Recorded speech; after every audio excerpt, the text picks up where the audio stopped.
여러분 안녕하십니까. 월간조선 8월호가 문재인 정권 5년의 각종 내로남불 사례를 종합해 소개하는 특집 기획기사를 마련했습니다. 너무나 많아서 한 차례 소개하기가 어려워 8월호와 9월호 두 차례 나누어 소개한다고 합니다. 두 차례 기획기사 중 먼저 월간조선 8월호에 실린 첫 회 관련 기사를 프린트해보니 A4 용지 16매 분량이나 됩니다. 문재인 정권은 대한민국 현대사에서 최악의 정권이었다고 확신합니다.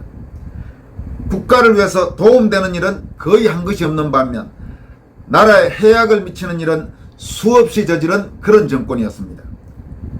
문 정권에 앞서 같은 좌파 정권으로 분류되는 김대중 노무현 정권과 비교하더라도 대한민국과 한국인에 미친 폐해가 두드러진 그런 정권이었습니다. 문재인 정권이 남긴 해악을 결코 잊지 말라는 의미에서 월간조선 8월호의 이 기사를 여러분들과 함께 살펴보고자 합니다. 전문을 소개하면 분량이 많아 너무 길어질 것 같아서 중간중간 압축하거나 중략하면서 핵심 중심으로 소개하는 그런 방식으로 하겠습니다.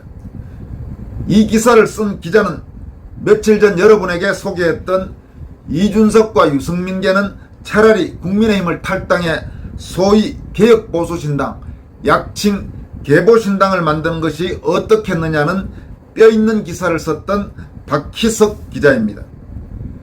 월간조선 8월호의 이번 특집 기사의 메인 제목은 문재인 5년의 각종 내로남불 1, 강준만도 사례가 너무 많아 정리를 포기한 문정부의 내로남불 이렇게 되어 있습니다. 그리고 두 번째 중간 제목은 국정원과 접점 공모 정황 없는 박근혜한테는 결단 촉구, 문재인은 최측근의 여론조작 유죄에도 사과 않고 침묵 이렇게 되어 있습니다. 그리고 6개의 작은 제목이 있는데 6개의 작은 제목은 표리부동 아전인수 적반하장 자가당착의 종합판, 또 문 5대 인사기준 공약했지만 시작부터 삐거덕 무한주기식 청문회 강변, 또 문은 장관 임명 강행 최다 기록 윤석열의 한동훈 임명엔 독선 운운한 야. 네 번째 작은 제목은 문의 적폐몰이는 개혁이고 윤의 법치 강조는 정치 보복이라고 이렇게 되어 있습니다. 또 박근혜 때는 국채 비율 40% 이하 주장, 집권 5년간 14%포인트 늘려 50% 만든 문, 그리고 전월세 상한제 대표 발의하고 법 통과 전 자기 집 월세 대폭 인상한 이중성, 이렇게 작은 제목들이 있습니다. 기사를 시작하는 전문 부분은 다음과 같은 내용입니다. 문재인 치하 5년간 대한민국을 관통한 단어가 있다. 내가 하면 로맨스, 남이 하면 불륜이란 말을 줄여 부르는 신조어 내로남불이다.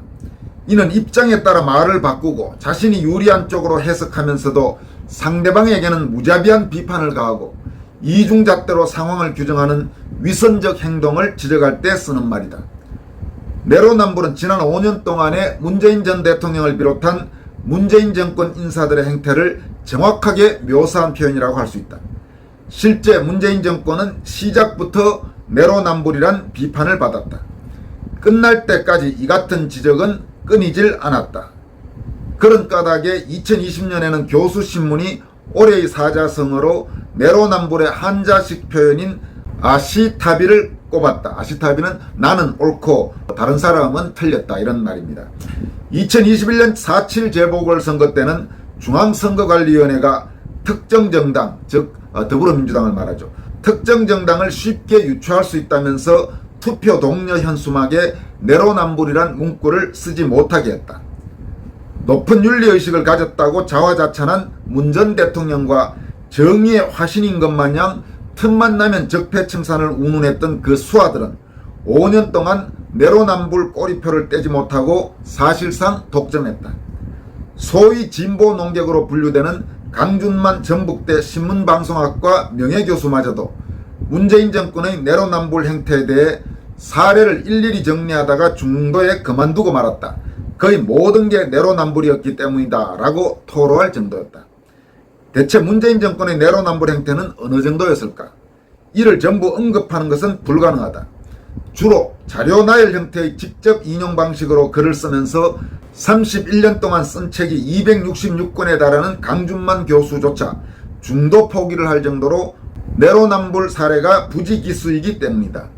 이에 월간조선은 문재인 정권이 5년 동안 자행한 내로남불 중 극히 일부를 요약해 2회에 걸쳐 게재할 예정이다. 이렇게 시작을 하고 있습니다. 그리고 기사 앞부분은 다음과 같습니다. 문재인 정권의 내로남불은 대체로 겉과 속이 다름, 표리부동, 자기에게만 이롭게 되도록 생각하거나 행동함, 아전인수, 잘못한 사람이 아무 잘못도 없는 사람을 나무람, 적반하장, 같은 사람의 말이나 행동이 앞뒤가 서로 맞지 않으냐 하고 모순됨, 자가당착 등 여러 유형이 혼재되어 있다.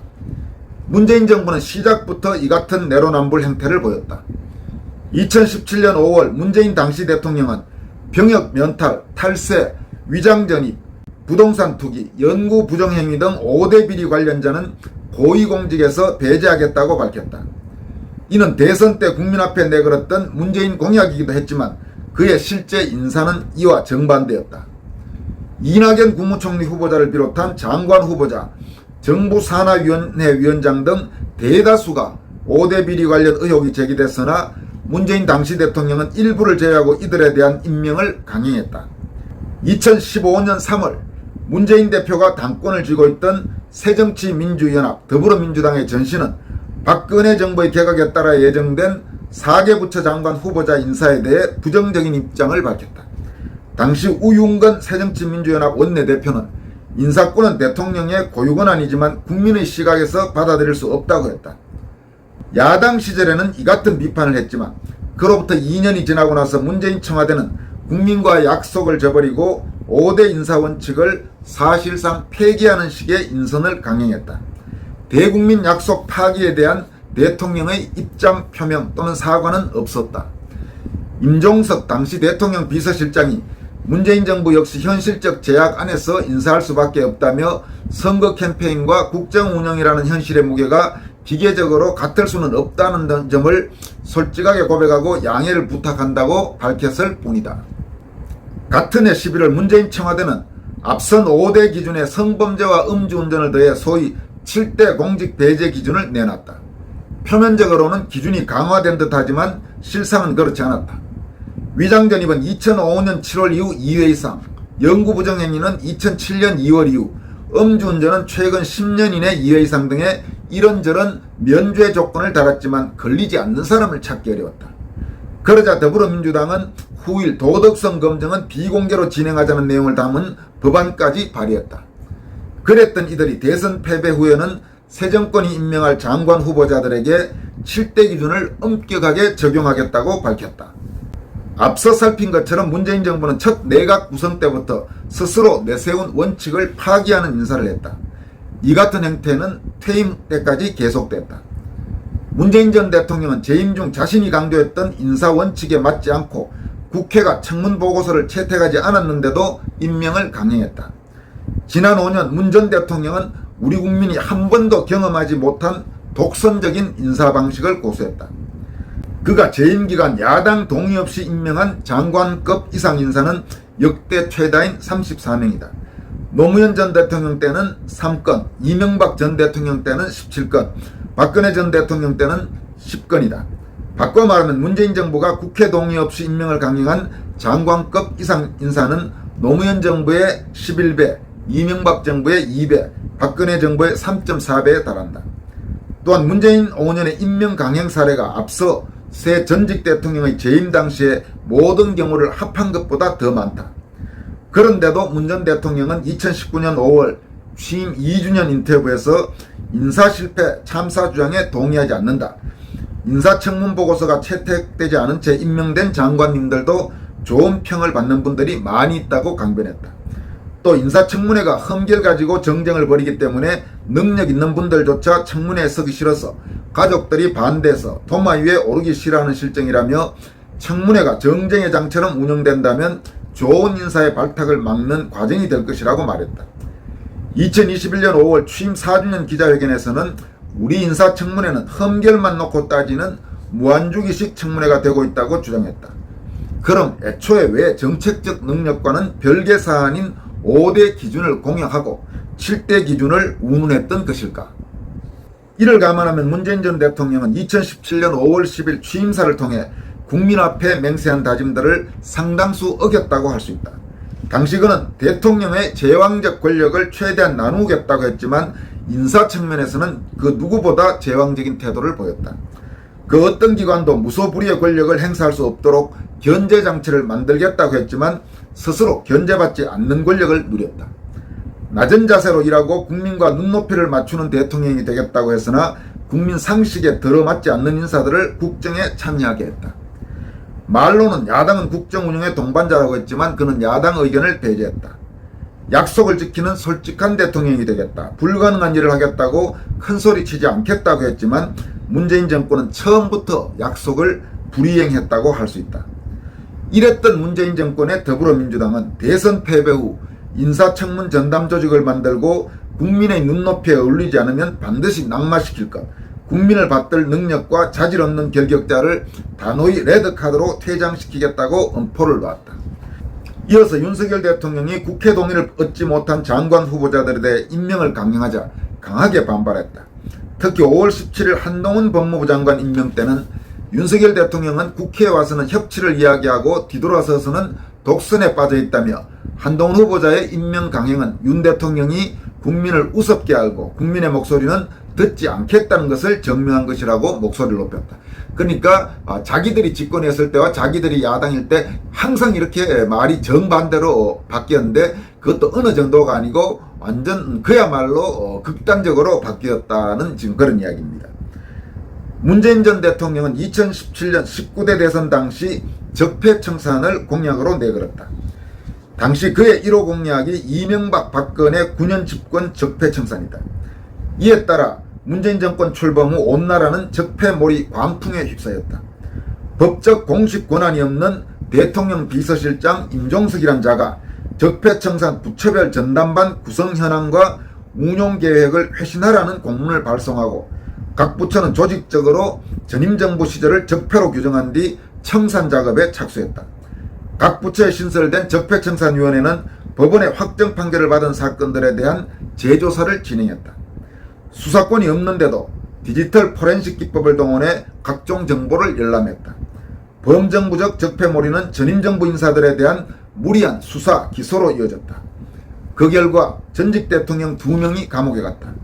전임 정부 인사 수백 명이 수사를 받고 기소돼 재판을 받았다.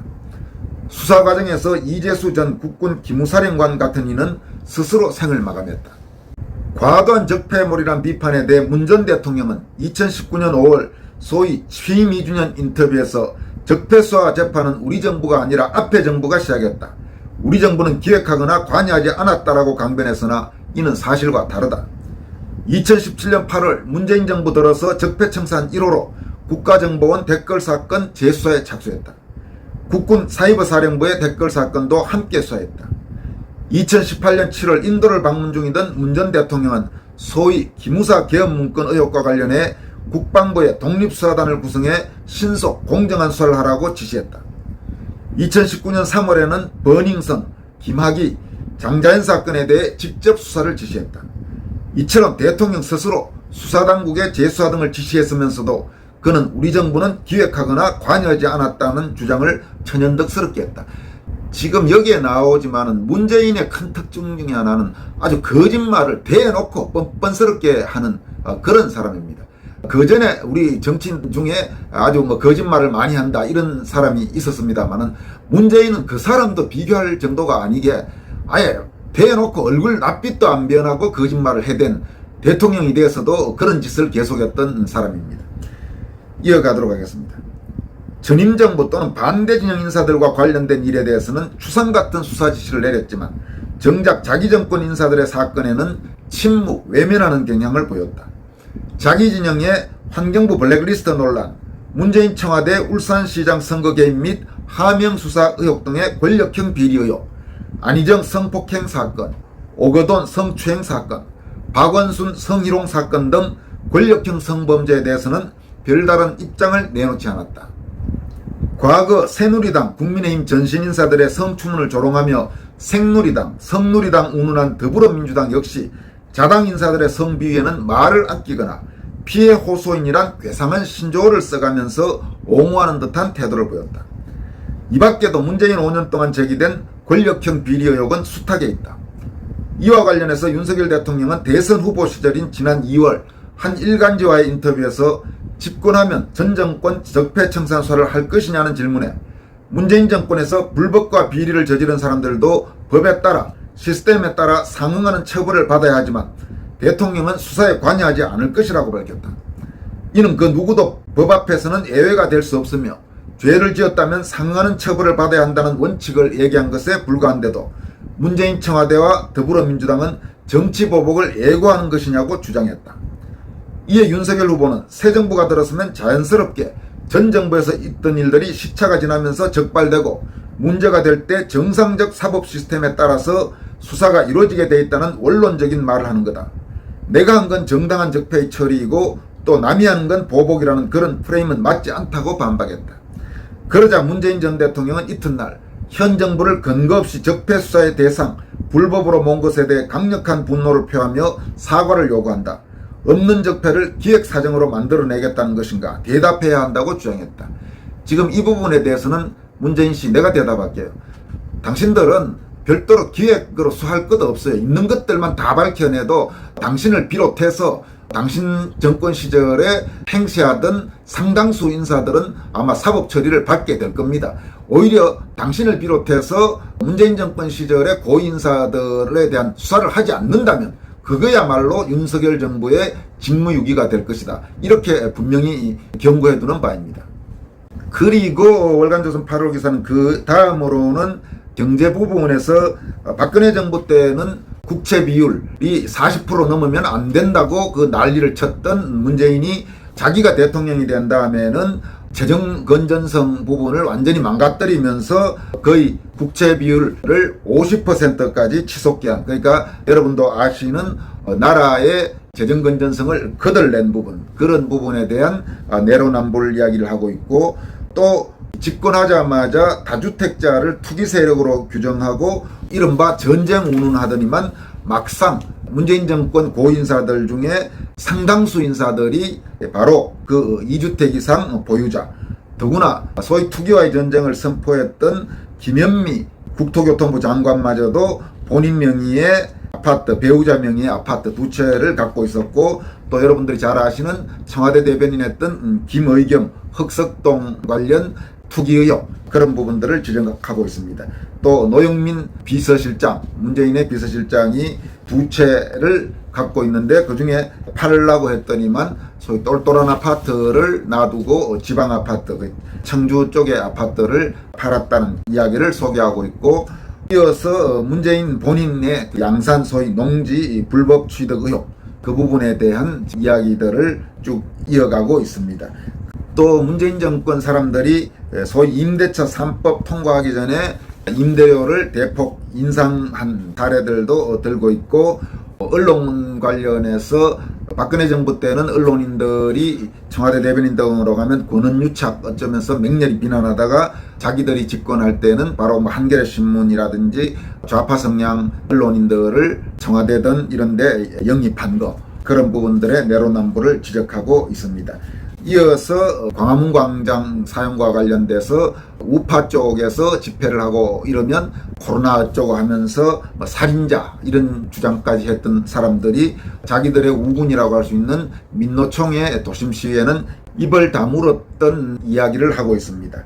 그리고 과거 박근혜 정부 시절에 소위 국정원 댓글 사건과 관련해서 박근혜 대통령이 이거와 관련해 직접적인 지시를 했다든지 직접적인 관여도 없는데 박근혜 대통령을 몰아세웠던 문재인이 자기와 직접적인 관계가 있는 김경수 전 경남지사의 그야말로 엄청난 여론 조작, 댓글 조작 사건과 관련해서는 사과 한마디 하지 않았던 그런 이야기들을 쭉 이어가고 있습니다. 지금 이 부분과 관련된 월간조선 8월 기사의 후반부를 여러분들에게 소개해드리겠습니다. 자신의 최측근이 대선 기간에 천문학적 규모의 댓글 조작을 자행해 그 범죄 사실이 확정됐는데도 지금껏 유감 표명조차 하지 않은 문재인 전 대통령은 과거 국정원 댓글과 관련해서는 박근혜 전 대통령을 몰아붙였다. 2013년 10월 23일 문재인 당시 민주통합당 의원은 박 대통령의 결단을 엄중히 촉구합니다라는 성명서를 통해 지금까지 드러난 사실만으로도 지난 대선은 불공정했다고 주장했다. 이는 박근혜 대통령의 정통성을 부정하고 대선 결과에 불복하는 듯한 오해를 자초하는 표현이라고 할 수 있다. 다음은 당시 문재인 의원의 성명서를 요약한 것이다. 지금 대한민국은 민주주의의 위기입니다. 지난 수십 년간 소중하게 발전시켜온 민주주의가 뿌리채 흔들리고 있습니다. 지금까지 드러난 사실만으로도 지난 대선은 불공정했습니다. 미리 알았던 몰랐던 박근혜 대통령은 그 수혜자입니다. 박 대통령은 직시해야 합니다. 본인과 상관없는 일이라며 회피하려 해서는 안 됩니다. 지난 대선의 불공정과 우리가 맞이하고 있는 민주주의 위기에 대해 무거운 책임을 져야 합니다. 대한민국이 처해 있는 이 엄중한 사태로부터 결코 자유로울 수 없습니다. 박근혜 대통령께 엄중하게 촉구합니다. 문제 해결 의지를 분명하게 밝혀주시기 바랍니다. 그리고 적극 실천에 나서기를 바랍니다. 검찰 수사에 가해지는 부당한 외압은 중단돼야 합니다. 진실이 반드시 규명될 수 있도록 해야 합니다. 드러난 사실에 대해 엄정하게 문책해야 합니다. 다시는 같은 일이 반복되지 않도록 국정원을 개혁하고 국가기관들을 바로 세워야 합니다. 이게 이제 문재인이 야당 때, 그러니까 2013년에 주장한 성명서입니다. 그리고 기사는 다음과 같이 이번 특집기획의 1회를 마무리합니다. 당시는 국정원 댓글 사건 관련 수사, 기소가 진행되던 시기였다. 김경수 씨의 경우처럼 유죄 확정 판결을 받지 않았다는 얘기다. 또 2012년 대선 당시 박근혜 새누리당 후보 국정원과 국군사이버사령부 사이의 접점, 여론조작 공모 정황은 지금껏 드러난 게 없다. 반면에 문재인 김경수의 경우에는 대한민국 국민이라면 누구나 익혀야 하는 밀접한 사이다. 김 씨가 드루킹 김동원 씨와 여론조작을 한 과정 역시 판결문에 상세하게 기술돼 있다. 이를 고려하면 문재인 전 대통령은 김경수 일당의 여론조작에 대해 통렬한 자기 반성과 진솔한 대국민 사과, 민주주의 회복을 위한 결단을 하는 게 마땅한 일 아니었을까, 이렇게 이번 특집기획의 1부를 마무리하고 있습니다. 아마 이제 월간조선 9월호에 1부에 이은 2부가 나오겠죠. 문재인의 내로남불, 정말 해도 심각한 내로남불, 여러분도 결코 잊어서는 안 됩니다. 그런 점에서 윤석열 정부가 여러 부분 미흡한 점이 있긴 하지만 적어도 문재인 정부하고는 비교할 바가 아닙니다. 문재인 정부는 정말 2번 다시 태어나서는 안 될 정권이라고 할 수밖에 없습니다. 오늘 여기까지 하겠습니다. 여러분 고맙습니다.